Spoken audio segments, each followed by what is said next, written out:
Hello and welcome back to my channel. I'm Angela and happy Valentine's Day, or as my family calls it, International Chocolate Day. I'm sure that's probably also its own holiday, but we just use this as an excuse to send each other chocolate.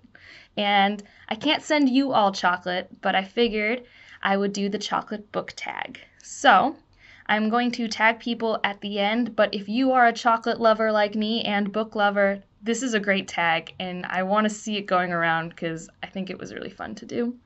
I enjoyed it. But let's just get into it. The first chocolate is dark chocolate. Now, this is kind of a downer chocolate. They say, what is a book that touches on dark topics? And I chose a book I'd read recently called Just Mercy. This is a nonfiction written by a Black lawyer who works with defendants who are wrongfully incarcerated, normally on death row. Later on, he worked with kids who were imprisoned for life, and the stories are heart-wrenching but fascinating. He follows one main plot arc where his defendant, Walter, was obviously wrongfully committed of a crime, and that's the storyline that I think is where Jamie Foxx and Michael B. Jordan do the movie for Just Mercy.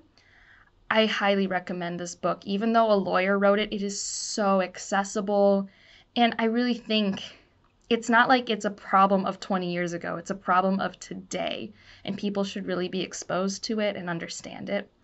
So that's my dark chocolate pick, Just Mercy. But to lighten it up, the next one is white chocolate, and they call this a humorous read, your light-hearted read, and that I haven't talked about Terry Pratchett much yet, but when I read this, I thought, has to be Terry Pratchett. He's the funniest author I know.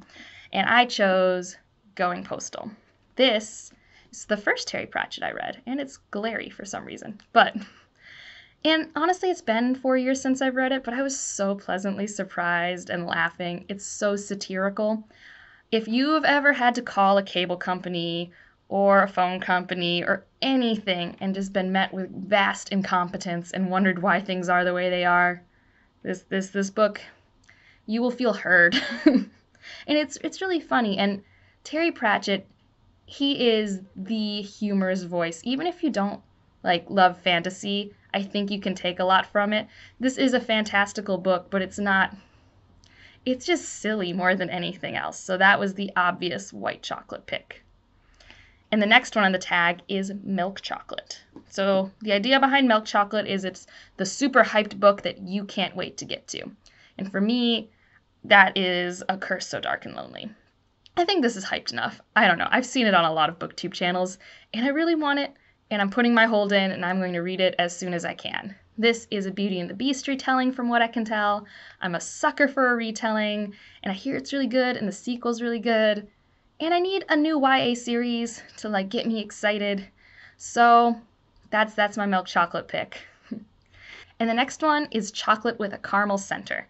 And yes, I say caramel because I'm from Ohio, but if you want, I can say caramel. So either one, it's fine. And this one's supposed to be one that makes you feel gooey inside. And I was torn because I don't necessarily feel like warm fuzzies when I read a book. So I picked one that actually made me emotional and the one that stuck out to me most recently, and that is The Winter Witch. This is the third book in the Winter Night trilogy, I think it's called. The first one is The Bear and the Nightingale. And this book, I cried on my commute on the way in, and that was only chapter 3. And it's such a satisfying conclusion.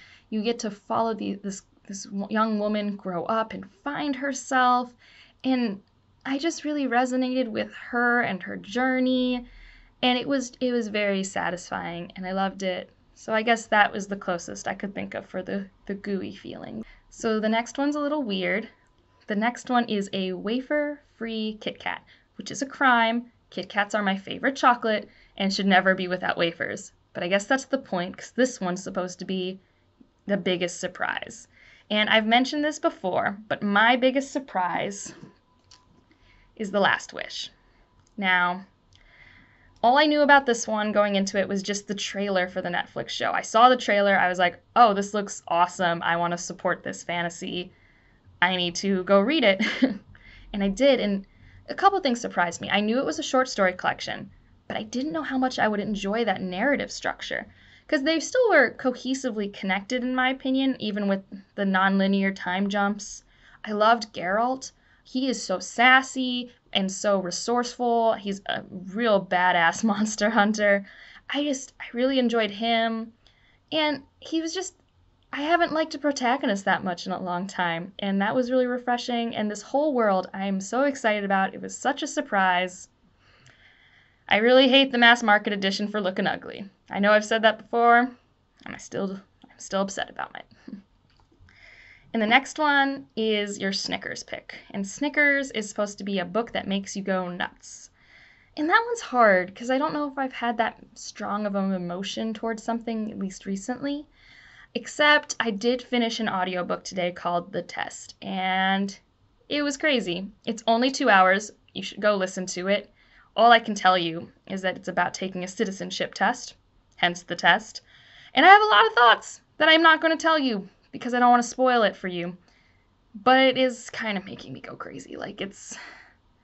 I'm still processing. I think I finished it like 2 hours ago. So, yeah, The Test. That is my Snickers pick. And the next one is, this is the hot chocolate pick. So hot chocolate's supposed to be what's your book you read for comfort when you're curling up. And this had to be a Brandon Sanderson for me. He's what I always read when I'm depressed or in a reading slump. Or it's just what I go for. And particularly, I tend to pick up most often Elantris. This is my fancy Elantris. It's actually the only copy I've ever owned of Elantris.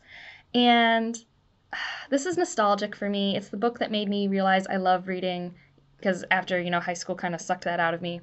But I also really think it's a good comfort food because of these characters and their stories. You have a girl who doesn't really fit in this new country, and you get to see her thriving and being herself.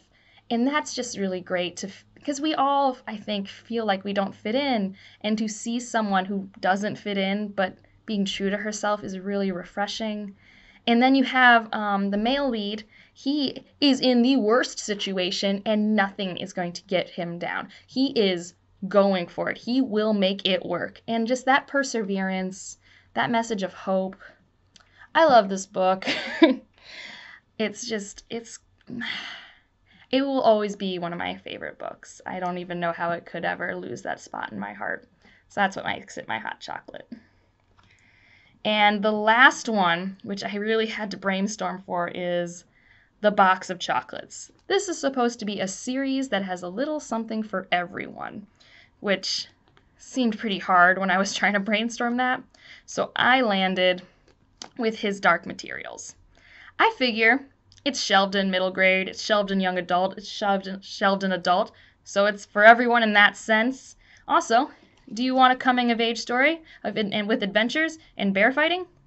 Got that. Do you want really cool world building and mystery and intrigue? You got that.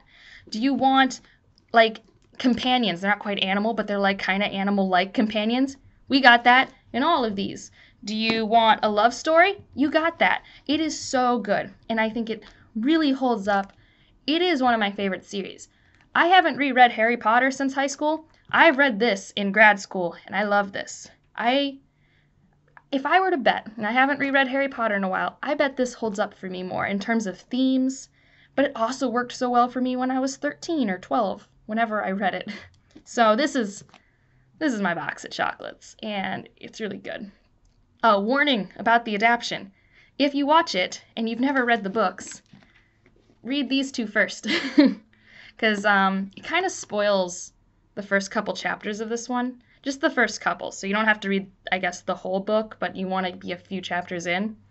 And my boyfriend was really annoyed about that, so just a PSA for everyone out there.